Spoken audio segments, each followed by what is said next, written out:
Good morning students. हमारा topic जो चल रहा था थ्योरी बेस ऑफ अकाउंटिंग का चल रहा था। लास्ट क्लास में हमने एजम्पशंस की थी। ये जो टॉपिक हमारा है वो अकाउंटिंग प्रिंसिपल के बारे में है कि कौन कौन से प्रिंसिपल हम फॉलो करते हैं बुक्स ऑफ अकाउंट बनाने में। हमारे पास 9 प्रिंसिपल हैं जो वन बाय वन हम डिस्कस करेंगे। सबसे पहला है बिजनेस एंटिटी प्रिंसिपल, जिसको हम अकाउंटिंग एंटिटी प्रिंसिपल भी कहते हैं। ये कहते हैं business is treated as separate entity distinct from its owner. इसका मतलब है कि हमारा बिजनेस ओनर से अलग है, उसकी बिजनेस की अलग एंटिटी है और ओनर की अलग है। हम एक एग्जांपल ले लेते हैं। जैसे ओनर जब मिस्टर एक्स इन्वेस्ट करता है बिजनेस में या कैपिटल लगाता है बिजनेस में 10,000 की, तो वो 10,000 जो है बिजनेस के लिए लायबिलिटी बन जाता है। ठीक है, तो इसीलिए कहने का मतलब है ओनर अलग है और बिजनेस अलग है। तो जो कैपिटल वो लगाता है वो लायबिलिटी बन जाता है और जो ओनर है वो क्या बन जाता है, internal creditor of the business, उतनी ही अमाउंट का जितनी अमाउंट की उसने कैपिटल बिजनेस में लगाई होती है। सेकंड है हमारा money measurement principle. Money measure principle क्या कहता है हमारा, it's a all the transactions which can be measure in money और recorded in the books of account. कहने का मतलब जितने भी बिजनेस ट्रांजैक्शन हैं जिनको हम मनी में मेजर कर सकते हैं वही हम अपने बुक्स ऑफ अकाउंट में रिकॉर्ड करेंगे। अगर कोई हमारा क्वांटिटी ट्रांजैक्शन है वो तो रिकॉर्ड होगा, अगर वो क्वालिटी ट्रांजैक्शन है तो वो रिकॉर्ड नहीं होगा। कैसे, हम एक एग्जांपल लेते हैं सैलरी की। एम्प्लॉय बिजनेसमैन अपने एम्प्लॉय को सैलरी देता है, ठीक है, ये क्वांटिटी ट्रांजैक्शन है, ये हम रिकॉर्ड करेंगे। और वही एम्प्लॉय हमारा बहुत एफिशिएंट है, बड़ा अच्छा काम कर रहा है, तो वो हम रिकॉर्ड नहीं कर सकते। क्यों? क्योंकि वो क्वालिटी ट्रांजैक्शन है। तो ये हमारा हो गया मनी मेजरमेंट प्रिंसिपल। कोई भी ट्रांजैक्शन जिसको हम मनी में मेजर कर सकते हैं वो हम रिकॉर्ड कर सकते हैं।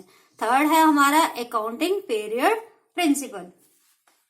हमारा अकाउंटिंग पीरियड प्रिंसिपल इस एजम्पशंस पे गोइंग कंसर्न एजम्पशन को लेकर चलता है। कहने का मतलब कि हमारा बिजनेस 1 साल 2 साल के लिए नहीं होता है, बिजनेस हमारा लॉन्ग पीरियड के लिए चलेगा, ये एजम्पशन हम लेके चलते हैं।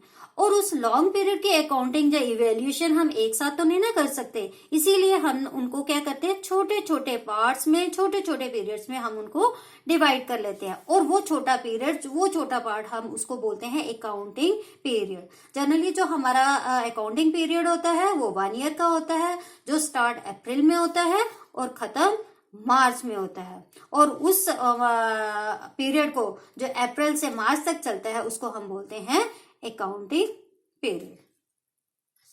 अब हमारा है फोर्थ, फुल डिस्क्लोजर प्रिंसिपल।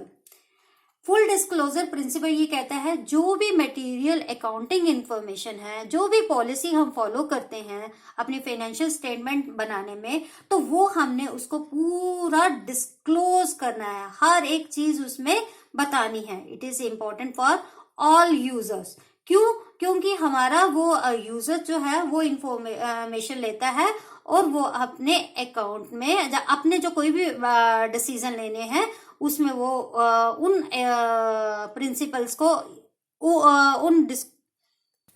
हमारा जो यूजर है वो उस इंफॉर्मेशन को लेके अपने डिसीजन लेता है। Full disclosure reliability point of view से भी इम्पोर्टेंट है। अगर वो फुल डिस्क्लोजर होगा तभी हमारी जो फाइनेंशियल स्टेटमेंट है वो करेक्ट होगी और रिलायबल मानी जाएगी। नेक्स्ट हमारा है मटेरियलिटी। मटेरियलिटी प्रिंसिपल कहता है कि all the material information should be disclosed in financial statement and unmaterial information should not be disclose. अब हम कैसे पता लगाएंगे कि हमारी कौन सी इंफॉर्मेशन इंपॉर्टेंट है और कौन सी नहीं है? जो इंफॉर्मेशन यूजर्स को के डिसीजन को इफेक्ट करती है वो इंफॉर्मेशन मटेरियल है, वो इंफॉर्मेशन हमारी इंपॉर्टेंट है और वो हमने रिकॉर्ड करनी है। अब है नेक्स्ट हमारा है 6 पॉइंट प्रूडेंस। प्रूडेंस या कंजर्वेटिव, यानी कंजर्वेटिव सेज जो भी हमारी एक्सपेक्टेड लॉसेस होते हैं हमारे बिजनेस में, एक्सपेक्टेड लॉसेस उनको हम रिकॉर्ड करेंगे, और जो हमारे एक्सपेक्टेड प्रॉफिट होते हैं उन्हें हम रिकॉर्ड नहीं करेंगे। हमें एक एग्जांपल लेते हैं, पॉसिबिलिटी ऑफ बैड डेट्स या प्रोविजन फॉर बैड डेट्स। तो कंपनी क्या करती है, वो उसके जो बैड डेट्स होते हैं वो फ्यूचर में होने हैं या नहीं होने वो अलग चीज है। जैसे सपोज हमारे डेटर्स है, उन्होंने हमें पैसे देने हैं 10,000, अगर वो हम मान के चलते हैं कि वो 9,000 देंगे और 1,000 का क्या है तो लॉस है, तो वो जो प्रोविजन हमने रखा होता है वो प्रोविजन से हम क्या करते हैं, उन लॉसेस को राइट ऑफ भी कर सकते हैं। कहने का मतलब फ्यूचर में होने वाले लॉसेस को हम रिकॉर्ड करेंगे और फ्यूचर में होने वाले प्रॉफिट या गेन हम रिकॉर्ड नहीं करेंगे। अब नेक्स्ट है हमारा कॉस्ट प्रिंसिपल। कॉस्ट प्रिंसिपल कहता है जो हमारे एसेट्स हमने खरीदे हैं उनको हमने उसकी कॉस्ट प्राइस पर ही रिकॉर्ड करना है, ना कि उसकी मार्केट वैल्यू पे। सपोज हमने कोई एसेट्स खरीदा है 1 लाख का, ठीक है, अब उसकी कीमत जो है, उस एसेट्स की कीमत हो जाती है 1,20,000। अब की मतलब कहने का मतलब उसकी मार्केट वैल्यू है अब उसकी 1,20,000, बट हमने अपने अकाउंट में, हमने अपने बुक्स में क्या रिकॉर्ड करना है, उसकी कॉस्ट प्राइस, जिसका मतलब 1 लाख, क्योंकि हमने 1 लाख का ही एसेट्स खरीदा है। कहने का मतलब कॉस्ट प्राइस लेंगे, ना कि मार्केट वैल्यू। अब है हमारा मैचिंग प्रिंसिपल।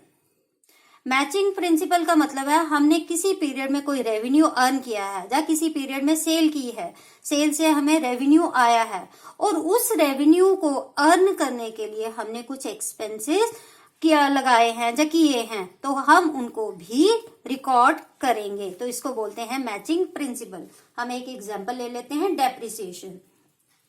डेप्रिसिएशन का मतलब होता है fall in value of assets. तो एक एसेट्स हमें अगर रेवेन्यू दे रहा है तो उसके व्हाट नेचुरल उसकी कीमत भी डाउन होती जा रही है, उसकी वैल्यू जो है उस एसेट्स की वो भी नीचे होती जा रही है, गिरती जा रही है, तो उन डेप्रिसिएशन को भी हम रिकॉर्ड करेंगे। तो इसका मतलब जो खर्चा हमारा, जो एक्सपेंस होता है रेवेन्यू अर्न करने के लिए, वो भी हम रिकॉर्ड करेंगे। तो उस प्रिंसिपल को बोलते हैं मैचिंग प्रिंसिपल। अब है 9 डुअलिटी। डुअलिटी प्रिंसिपल क्या कहता है, डुअलिटी बना है वर्ड ड्यूल से। ड्यूल मतलब दो। कोई भी ट्रांजैक्शन है हमारे बिजनेस के, उसके 2 एस्पेक्ट होते हैं, डेबिट एस्पेक्ट और क्रेडिट एस्पेक्ट। इसका मतलब है एक ट्रांजैक्शन को हम 2 जगह रिकॉर्ड करते हैं विद इक्वल अमाउंट के साथ। तो ये है हमारा डुअलिटी प्रिंसिपल। एक वही ट्रांजैक्शन एक डेबिट साइड आएगा और उसका एक वही सेम अमाउंट का हम उसको क्रेडिट करेंगे। इसके साथ ही आपके अकाउंटिंग प्रिंसिपल्स खत्म होते हैं। Thank you.